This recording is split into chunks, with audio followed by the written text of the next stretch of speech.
I never imagined a single afternoon could change everything. My name is Ryan, and my wife's name is Emily. We have been married for 7 years, built a life together, and share routines that felt like stability. But that illusion shattered the moment she sat me down and said, "I want a divorce." It wasn't the words themselves that struck me. It was a delivery. Emily's voice was calm, almost attached, as if she were discussing the weather rather than the end of our life together. And sitting beside her was her lawyer, confident, smug, expecting me to look small, intimidated, defeated. I did none of those things. I simply nodded, letting the silence hang heavy in the air. "You're speechless," her lawyer said, smirking. I expected resistance, negotiation, maybe even tears. I looked at him calmly. "I'm listening," I replied. That simple acknowledgement seemed to confuse him. Emily, too, was momentarily thrown off by my composure. She had expected panic, pleading desperation, anything that would reaffirm her control. Instead, she found me calm, calculating, and utterly present. Emily began to outline her demands. She wanted a house, the home my father had helped me buy, the place I had turned into a sanctuary for both of us. She demanded the majority of our savings, long-term alimony, and insisted on full custody of our pets, arguing that I was unfit to care for them alone. Her lawyer nodded at each point, clearly pleased with the leverage they thought they had. But I wasn't intimidated. I didn't argue. I let them present their case fully, quietly noting every assumption, every arrogance, every miscalculation they were making about me. After she finished, I leaned back, looked her in the eyes, and said 2 words she wasn't expecting. "You're wrong." Emily blinked. Her lawyer's smirk faltered. "Excuse me," he said, voice tense. I continued calmly. "You assume I cannot fight. You assume I have no one to support me, no one to defend my interests. That assumption is your mistake." And then I walked aside of the room, picked up my phone, and dialed a number that Emily hadn't anticipated. My older brother, Marcus. Marcus wasn't just any lawyer. He was the most feared divorce attorney in the state, a man whose reputation alone caused opponents to falter. Emily thought she had isolated me, that her strategic advantage was complete. She was wrong. Marcus answered on the second ring, his deep voice carrying authority and disbelief. "Ryan, after all these years, what's going on?" I explained everything. Emily's demands, her lawyer's arrogance, her complete assumption that I was powerless. Marcus didn't hesitate. There was no shock, no pause for reflection. Just quiet, controlled determination.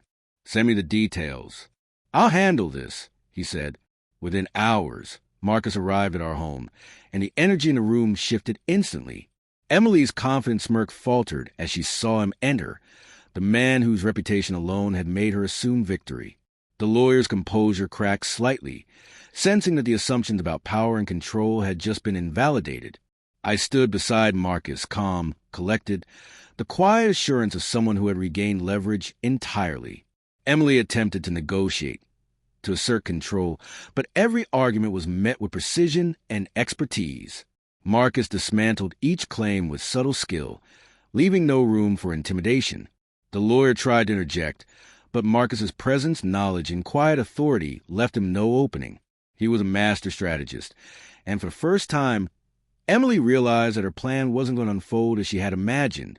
I watched her reactions carefully, noting the subtle cracks in her composure. Each smirk fading, each flicker of doubt in her eyes, each hesitation in her voice. This was the moment I had waited for. The power dynamic had reversed entirely. What had started as a personal attack, a betrayal of trust and security, had turned into a demonstration of calculated patience, restraint, and strategic reclaiming of control. Over the next few days, Emily's attempt at manipulation became increasingly transparent. She tried texts, emails, and even subtle threats, but none had the intended effect. Each message was carefully cataloged, noted, and ignored until addressed strategically with Marcus's guidance. She had assumed that emotional leverage, intimidation, and routine dominance were enough to control me, but she underestimated the combination of patience, preparation, and expertise I now wielded. Then came the final confrontation at the firm's office. Emily tried her usual tactics: angry accusations, dramatic appeals, and exaggerated claims. But each was countered calmly, firmly, and legally. The lawyer, once confident, now looked nervous, realizing that the narrative had shifted completely. My calm composure, combined with Marcus's strategic expertise, left no room for argument, no space for intimidation. By the end of the meeting, Emily's demands had been neutralized.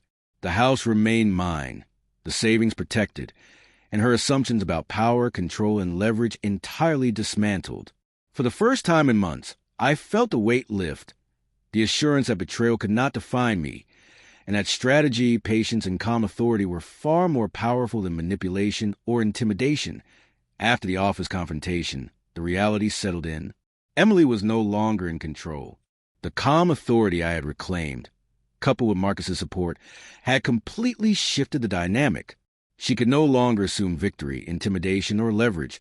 The rules had changed entirely. Over the next week, I returned home and noticed subtle changes in Emily's behavior. Where she had once moved through the house with confidence, there was now hesitation.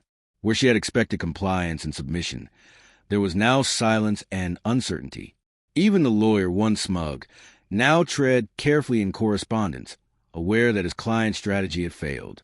It wasn't just about winning a legal battle. It was about reclaiming dignity, security, and self-respect. Emily had compared me to her ex, assumed I was powerless, and thought she could dictate the outcome. Instead, she became a witness to a different kind of power, the calm, calculated, patient kind that doesn't rely on aggression, manipulation, or intimidation. I made small adjustments to daily life that reinforced my regained authority. I controlled access to the house, secured finances, and established boundaries that Emily could not breach. I didn't need to argue or fight. Every action was deliberate, every boundary firm, every decision a reinforcement of the reality that betrayal does not define the betrayed. It can, if handled strategically, empower them. The final moment of closure came one evening when Emily attempted to negotiate one last time. Her voice was softer, hesitant, lacking the confidence she had previously wielded like a weapon. I listened calmly and then stated the simple truth. The situation is clear. We will move forward with a legal agreement as it stands. Any further attempts to manipulate or intimidate will have no effect. She left shortly afterward, understanding at last that her arrogance, comparisons, and assumptions had failed completely.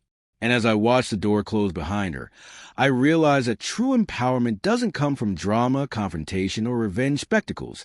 It comes from strategic action, calm authority, and the unwavering protection of one's dignity and security. In the days and weeks that followed, I rebuilt not just a home, but my confidence. I no longer feared manipulation or betrayal. Instead, I embraced a clarity and calm that had been absent for far too long.